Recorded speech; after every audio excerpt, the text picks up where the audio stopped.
দা open scholar hub YouTube চ্যানেলের তরফ থেকে এমএ হিস্ট্রির প্রথম পত্রের সাজেশন দেওয়া হলো। এই প্রশ্ন উত্তরগুলি আরো কিছু থাকবে, 100% পরীক্ষায় আসবে।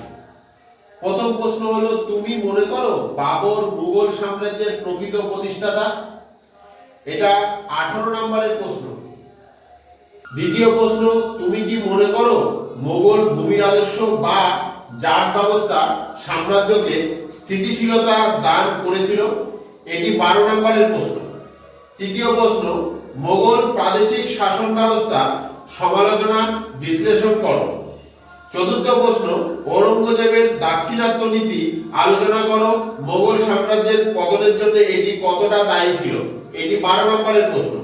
জাট ও সতনামী বিদ্রোহ, এটি 7 নম্বরের প্রশ্ন। 6 নম্বর প্রশ্ন, মোগল সম্রাট মোহাম্মদ শাহের শাসনের উল্লেখ করো। সুও-ই-কুল বলতে কি বোঝো? এটি 7 নম্বরের প্রশ্ন। শাহজাহানের পরবর্তীকালে উত্তরাধিকার সংক্রান্ত যুদ্ধ যুক্তিতে বিশ্লেষণ করো।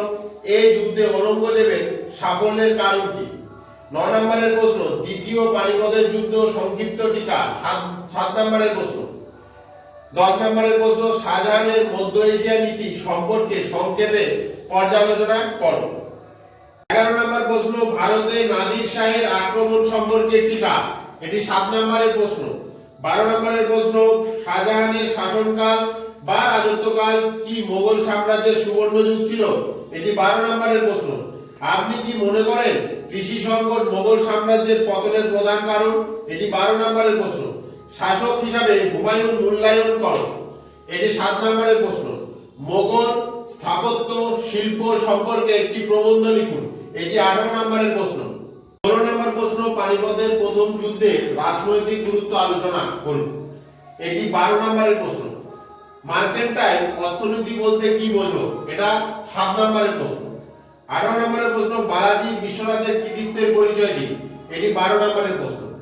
মোট যে 18টি প্রশ্ন দিলাম, এর মধ্যে 18, 12 আর 7 নম্বরের প্রশ্ন মেশানো আছে। এইগুলো বললে আপনি 100% কমন পাবেন। আমাদের চ্যানেলটিকে ভালো লাগলে লাইক ও সাবস্ক্রাইব করুন।